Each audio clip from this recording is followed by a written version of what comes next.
Hello guys, in this video I'm going to show you how to turn on or turn off stamina cost in UFC 6.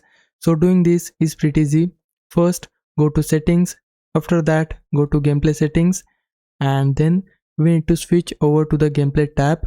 Now under gameplay tab scroll down until you find stamina cost option. So we have the stamina cost for user and CPU.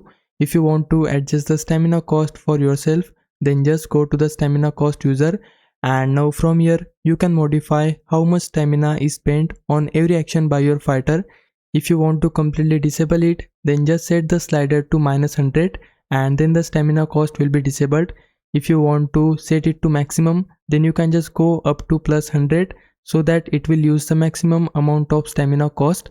And if you want to adjust the stamina cost for the AI or CPU, then you can adjust the same slider for the stamina cost CPU here as well. So this is the way. Hope this helps. Leave a like and subscribe my channel. For now, thanks for watching.